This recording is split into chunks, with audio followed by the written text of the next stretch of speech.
the arms.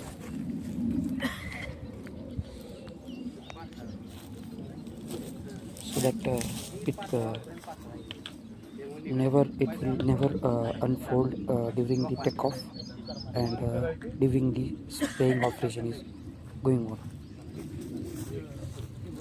Properly unfold the arms and lock them, then properly attach the battery, and after unfolding the battery and the tank get the proper position, so that the operation can be properly carried out.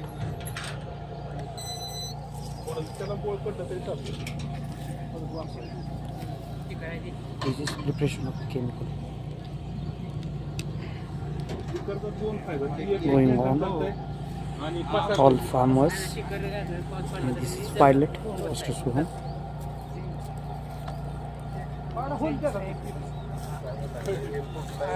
This is co-pilot Mr. Prabhat. This is Mr. Prakash sir. So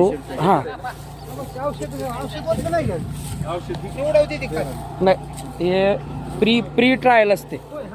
He is taking a pre-trial before. This is a proper SOP protocol that pre-trial must be carried out before the attachment of the tank.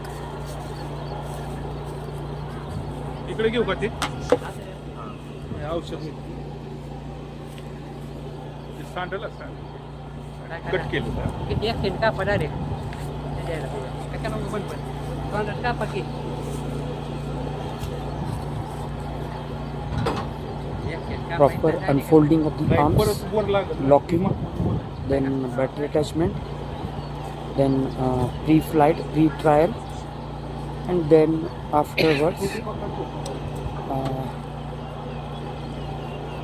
the attachment of the tank. First the wind speed is checked by the anemometer.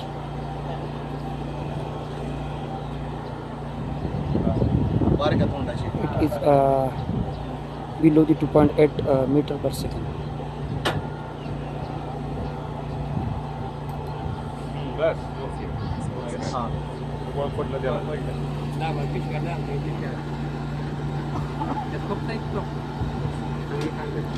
The generator, the charging station, the mixer is connected, and after adding all the chemical fertilizers, pesticides combination, the mixer is run for proper mixing of the chemicals before filling in the tank.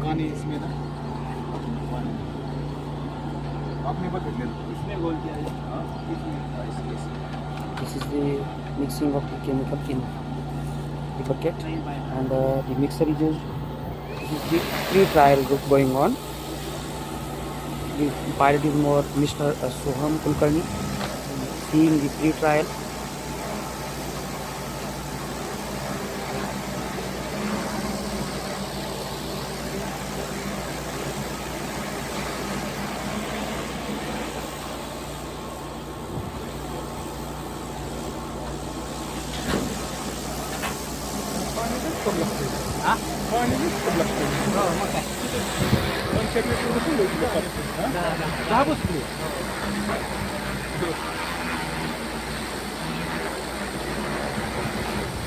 Only attachment of the battery and pre-trial.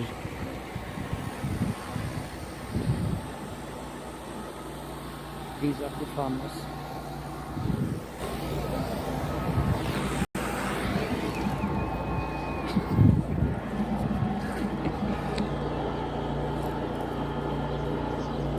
Okay, the pre-trial is completed. एकदम करता का सगळं? एकदम नाही वरचं वेगळं करायचं. दुसरं आहे त्याचं स्वतंत्रच आहे. असं आहे फक्त स्टिक थोडं ही टाकायचं. बाकीचं त्याला वेगळं आहे. त्याला थोडा एक हक्का टाका त्याला. रोजची बाटली आखी टाकायची. पाणी काढत हे नको ना, हे नको म्हणते हे पाणी नाही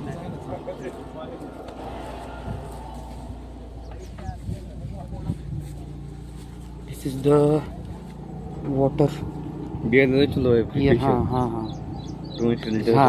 This is proper pH balanced water. टँकला 10 litre लागतं फक्त. हे pH बॅलन्स्ड वॉटर आहे. pH बॅलन्स आहे त्याचा. न्यूट्रल pH असतो.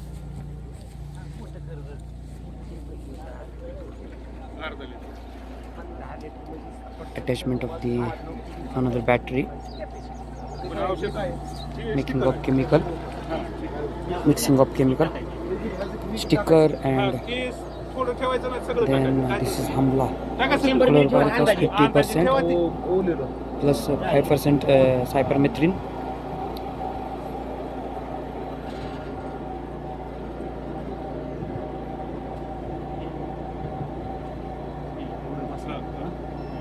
अर्धा लिटर झालं 500 ml per acre. 50% of the chlorpyrifos, 5% cypermethrin combination for the stem borer and top shoot borer.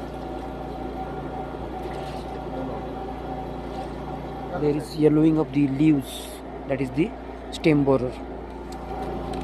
1919 fertilizer, 1340 13 fertilizer, 13 is adding of sticker.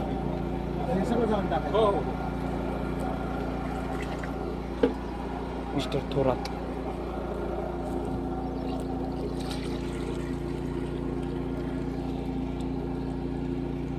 पाच लिटर करावं लागेल. अर्ध्या एकराचं करायचे. 1 एकरच करायची पूर्ण म्हणजे पण ते वर आता हे जाईल का की बादलीत घेऊन जावं लागेल. टँक आहे की आपल्याकडे. टँक आहे का? करताना आपण 1 एकरच करू, भरताना अर्धा एकर. ठीक आहे ठीक आहे. होता सर. खागळा बादली बरं बाटली खागळा.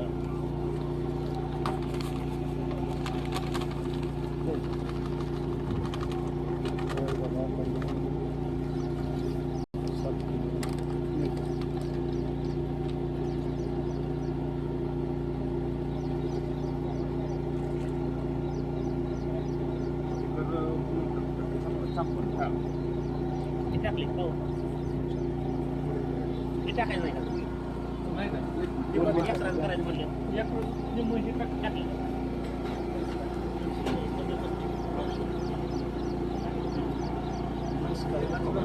Attachment of the mixer. Market आपल्या गुरांचं बाजार, द्राक्ष बागायचं, Extension box. फल उत्पादन आरसी आहे ना. आगे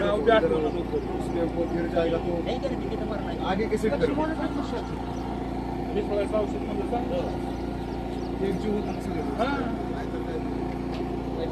चांगली आहे.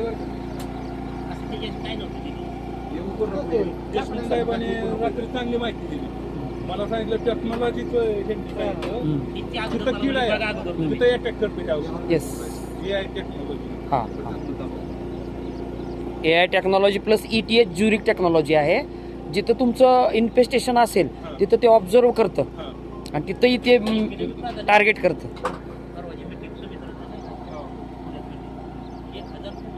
पिन लगाने के लिए बोला है, रास्ता नहीं लगाया. तिथे कुणीतरी घेतलं पाहिजे. लय गर्दी यांच्याकडे. ते आपण तेही करूयात. त्याचंही 10-12 शेतकऱ्यांना. हां आम्हाला आलं की 10-12 एकर तुम्हाला मिळालं अशा पद्धतीने हे करू. चालतंय. तुमचं एक FPO आपण म्हणतो फार्मर प्रोड्युसर ऑर्गनायझेशन आहे ना, तर त्याला आपण वेगळ्या पद्धतीने पण आपल्याला नियोजन करता येईल. आपण बोलूया त्याच्यावरती, त्या विषयावर. तुम्हाला काय माहिती वगैरे सांगायचं आहे का? कारण चांगल्या टेक्नॉलॉजीचा अभ्यास करणारे लोक आहेत. बरं 2100 टन कमीत कमी काढते ती. नाही, आता इथं कसं आहे की ज्या वेळेस ऊस 4 महिन्याच्या पुढं जातो त्यावेळेस त्याची वाढ फास्ट व्हायला सुरुवात होते. आपण म्हणतो ना जोमदार वाढीची अवस्था 5व्या महिन्यापासून चालू होते ते 10 महिन्यापर्यंत जोमदार वाढीची अवस्था म्हणजे महिन्याला 3-4 पेरे सुटत असतात. परंतु आपण नेमकं करतो काय, 4 महिन्यानंतर त्याचे डोसेस बंद करून टाकतो आणि ऊस जातो आपला 18, 19, 20 महिन्यांनी. मग त्याला 14 महिने आपण नुसतं पाणीच देत असतो मग आपल्याला तिथं नियोजन काय पाहिजे की बाबा 5 महिन्याचा ऊस असताना एखादी फवारणी आपल्याला घेता आली पाहिजे. ज्यावेळी जोमदार वाढीची अवस्था चालू होते, महिन्याला 3-4 पेरे सुटत असतात, पेरे फास्ट सुटत असतात, त्यावेळेस मात्र त्याला आपण कुठलंच खत देत नाही वरून. मग त्यावेळेस आपण 05234चा वापर केला पाहिजे. एखादं कीटकनाशक, एखादं बुरशीनाशक, म्हणजे पेरे आणखी फास्ट सुटतील, पेरेची लांबी वाढेल. 10 महिन्याचा ऊस असताना त्यावेळेस जी जोमदार वाढीची अवस्था आहे ती थोडीसं स्पीड कमी होतं आणि पेरेची लांबी आणि पेरेच्या जाडीवरती ऊस जातो. मात्र 10 महिन्याच्या ऊसाला होतं काय, असं कांडी किडीचा प्रादुर्भाव वाढतो, पिवळं पडायचा प्रादुर्भाव वाढतो. त्यावेळेस आपण एखादं बुरशीनाशक आणि एखादं कीटकनाशक, जसं आता हमला आपण घेतोय आणि अधिक 19 त्या 13-40-13 आपण घेतोय, तर त्याच्यामुळं काय होईल, पेरेची लांबी आणि पेरेची जाडी म्हणजे वजन वाढेल. म्हणजे आपल्याला जे 9 इंचाचं पेरं पाहिजे असतं त्यावेळेस ते पेरेची लांबी पण वाढेल आणि पेरेचं वजन पण वाढेल 10 महिन्याच्या ऊसाला. त्यानंतर 15 महिन्याचा ऊस ज्यावेळेस होतो त्यावेळेस साखर भरतीची अवस्था असते, पक्वतेकडे ऊस चाललेला असतो, त्यावेळेस साखर पण भरली पाहिजे. त्यात पेऱ्याचं वजन आपण म्हणतो ना, पेऱ्यामध्ये साखर भरली, तर ते साखर भरायसाठी आपण त्यावेळेस त्या 0050ची एक फवारणी घेतली पाहिजे. आता 13-40-13ची एक फवारणी घेतली पाहिजे. त्याच्याबरोबर एक कीटकनाशक, एक बुरशीनाशक पाहिजे. आणि शेवटी 15 महिन्याचा 16 महिन्याचा ऊस असताना एक 0050 आणि त्याच्याबरोबर एक कीटकनाशक पाहिजे.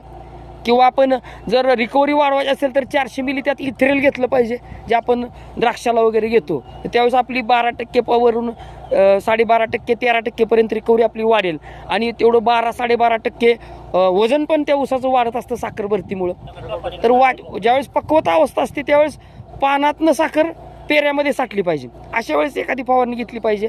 असं VSI वसंतदादा शुगर इन्स्टिट्यूट आणि ICARचं असं संशोधन आहे की जर आपण 5 महिन्याचा ऊस असताना, 10 महिन्याचा ऊस असताना आणि 15 महिन्याचा ऊस असताना जर मोठ्या ऊसाला 05234, 13045 आणि 0050च्या फवारण्याबरोबर शेवटच्या फवारणीत जर इथ्रेल घेतलं तर आपल्याला त्या ठिकाणी रिकव्हरी पण वाढेल आणि वजन पण वाढेल.